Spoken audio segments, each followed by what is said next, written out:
Après avoir vu cette vidéo, je t'assure que la musique te paraît être un jeu d'enfant. Donc on va déjà essayer de comprendre comment marche ce genre de système avec des portées. Alors on a ici ce qu'on appelle la portée de la clé de sol. Et la clé de sol, elle correspond à un registre de tessiture qui se situe des médiums vers les aigus. Donc les médiums, médium ça vient de milieu, et donc médium, on va partir du milieu du clavier et on va s'étaler sur les aigus. Ici, on a la clé de Fa, et la clé de Fa, elle va plutôt s'agir d'un registre de tessiture qui part des médiums et qui va s'étaler jusqu'au grave, donc qui va descendre. Donc plus on va descendre par ici, plus on va descendre par ici sur le clavier. Plus on va monter ici sur la clé de sol, plus on va monter ici sur le clavier. Alors, ce qui veut dire que si on a entre guillemets une partie milieu, une partie gauche et une partie droite, eh bien ça va être pareil sur la partition. Ici, on va plutôt avoir du coup la partie gauche, ici la partie droite et ici la partie du milieu, donc les médiums. Et c'est pour ça que la première note qu'on va étudier, c'est cette note-là. Et cette note-là, c'est ce qu'on appelle le Do. Le Do médium plus exactement, puisque vous avez vu qu'il se situe dans la partie du milieu du système de portée. Et ce Do-là, eh bien, il suffit de prendre celui qui paraît être le plus au milieu du clavier. Et naturellement, c'est ce Do-là. Donc le Do, je le rappelle, on le retrouve à la gauche de deux touches noires. Deux touches noires, Do, deux touches noires, Do, deux touches noires, Do, etc. Ensuite, si on avance ici d'une note, eh bien, naturellement, ça va être la note suivante de la gamme que tout le monde connaît, c'est-à-dire la gamme de Do qui fait Do, Ré, Mi, Fa, Sol, La, Si. Et puis Do après, on répète Do, Ré, Mi, Fa, Sol, La, Si. Donc on a 7 notes dans notre gamme de Do majeur. Do, Ré, Mi, Fa, Sol, La, Si.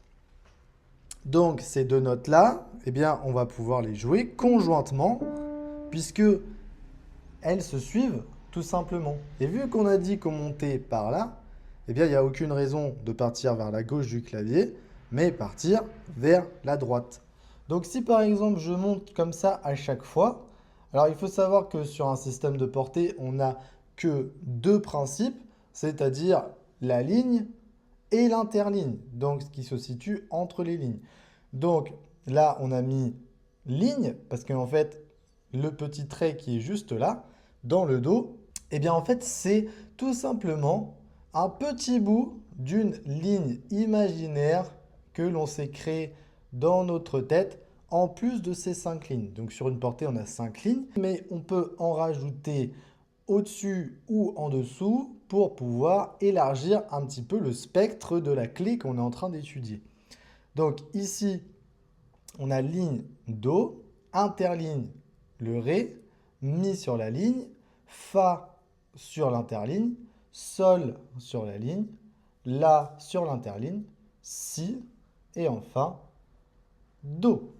Do de ce qu'on appelle l'octave supérieure. Octave, ça vient de octo qui veut dire 8 parce que si on va de Do à Do, on a 1, 2, 3, 4, 5, 6, 7, 8 degrés. Donc c'est pour ça qu'on dit que c'est l'octave supérieure. Ça peut être ça aussi pour chaque note. Imaginons que j'ai mon Ré, et bien l'octave supérieure de ce Ré, c'est le Ré supérieur.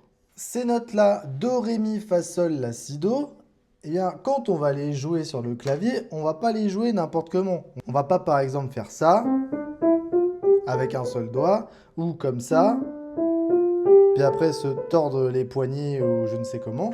On va utiliser un système, ce qu'on appelle le système de doigté. Alors il faut savoir que chaque doigt au piano a son propre numéro. Le pouce a le numéro 1, l'index numéro 2, majeur numéro 3, annulaire numéro 4 et enfin l'auriculaire le numéro 5. Et ces numéros-là, eh bien, je vais les attribuer aux notes en les mettant en dessous.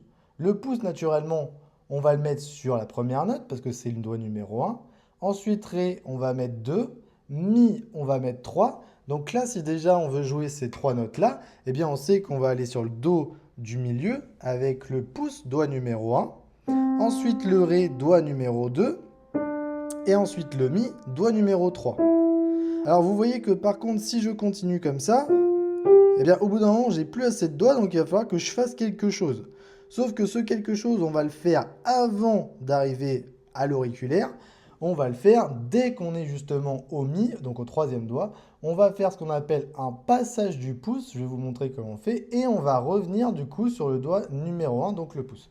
Alors le passage du pouce, c'est tout simple. On va faire Do, Ré, Mi. On va lever délicatement la main pour aller passer le pouce en dessous. Et on revient bien sur le doigt numéro 1.